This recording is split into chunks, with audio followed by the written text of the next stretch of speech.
سر وہ سوال جو تھا سے ریلیٹڈ تھا کہ غزوہ تبوک پہ جو ہے وہ جہاد جو تھا وہ فرض ہو گیا سب کے اوپر، کہ جو ہے وہ سب لوگوں نے ہی جانا. تو میں تھوڑا فالو نہیں کر سکا کہ آپ نے آج کل کے حالات کے بارے میں کیا بتایا تھا، کہ اگر آج کل کے حالات میں بھی ایسا ہو کہ حکومت اعلان کر دے کہ جی سب کو جو ہے شامل ہونا ہے، تو پھر وہ سب کے اوپر وہ لازمی ہو جائے گا.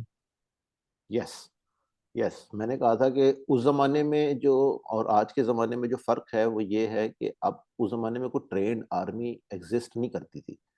وہی لوگ تھے، وہی جو ہے جنگ لڑتے تھے، اور وہی باقی کے جو ہے تبلیغ کا کام بھی وہی کرتے تھے، اور باقی سارے کام بھی وہی کرتے تھے، مسجد بھی وہی بناتے تھے.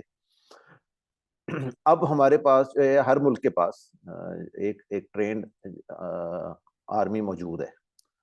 تو اس صورتحال میں اگر جنگ ہوتی ہے، مثلا پاکستان کی جنگ ہوتی ہے یا کسی اسلامی ملک کی کسی غیر اسلامی ملک سے جنگ ہوتی ہے، تو لوگوں کے اوپر وہ جہاد فرض نہیں ہے، وہ ان کا فرض کفایہ ہے. وہ جو ٹرینڈ آرمی لوگوں نے بنائی ہے، اس ملک نے جو ٹرینڈ آرمی بنائی ہے، وہ اس فرض کو ادا کرے گی اور جو ہے وہ ملک کا دفاع کرے گی. لیکن جو ہے اگر ایسی صورتحال کوئی کریٹ ہو جاتی ہے کہ جب جو ٹرینڈ آرمی ہے وہ فیل ہو گئی، اور کسی وجہ سے بھی، اپنی کمزوری کی وجہ سے، یا دشمن بہت زیادہ طاقتور تھا، اور جو ہے وہ یہ صورتحال آ گئی ہے کہ جی اب جو ہے وہ ملک پہ قبضہ کرنے والے ہیں یا کچھ اس طرح کی، یا شکست ہونے والی ہے، اور حکومت جو ہے وہ یہ اعلان کر دیتی ہے کہ اب جو بھی اس قابل ہے، جس نے بھی این سی سی کی تھی، یا جس نے بھی جو ہے وہ سول ڈیفنس کی ٹریننگ کی تھی، یا جس کو بھی بندوق چلانی آتی ہے، وہ گھر سے نکلے اور آئے اور مقابلہ کرے. تو اگر حکومت کی طرف سے یہ اعلان ہوتا ہے تو پھر یہ فرض عین ہو جائے گا ان سارے لوگوں کے لیے، اور پھر ان کے لیے نکلنا جو ہے وہ فرض ہے. اگر وہ نہیں نکلیں گے تو پھر عذاب علیم ہے ان کے لیے. یہ ہے. تو اس کا اطلاق اب بھی ہوتا ہے. اس کا تو اطلاق کیا؟ اس کا اطلاق یعنی کہ اب بھی ہوتا ہے اس ہوں کانسیپٹ کا. ہوں تو اس میں ایک ضمنی سوال یہ تھا کہ اس میں اب تو جنگ کی جو ہے بہت زیادہ ڈائمینشنز ہیں. جو ہے وہ سائبر وارفیئر بھی ہے، اور جو ہے وہ ایکچوئل میدان جنگ میں جا کے بھی لڑنا ہے، ٹیکنالوجی پہ بھی ہے. تو وہ کسی بھی فرنٹ پہ ہو سکتا ہے. اب جو ہے کوئی آدمی جو ہے وہ اس میں ٹرینڈ ہے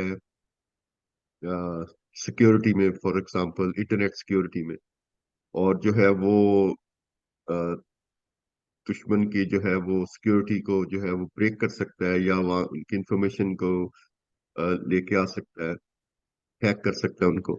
تو وہ بھی جہاد میں شامل ہوگا اگر وہ حکومت کی مدد کر رہا ہے اس کام میں. رائٹ. ہاں ہاں، رائٹ رائٹ رائٹ. ٹھیک. شکریہ جی.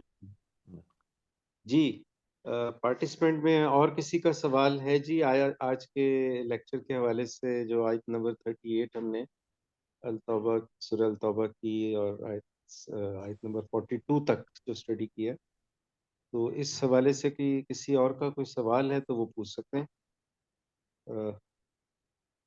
جناب آڈینس میں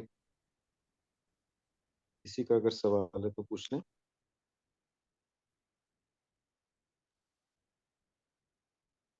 جی اچھا، شکیل صاحب لگتا ہے مزید کوئی سوال نہیں ہے. وحید صاحب کا یہ کلیئرٹی تھی ہو گئی. تو اس طرح سے پھر ہم آج کے سیشن کو ختم کرتے ہیں اس دعا کے ساتھ کہ اللہ تعالیٰ ہمیں قرآن پاک کو پڑھنے کی، سمجھنے کی، اس پر عمل کرنے کی، اور ایسے طریقے سے اس کا پیغام آج تک پہنچانے کی توفیق عطا فرمائے. ہاں. آمین. السلام علیکم.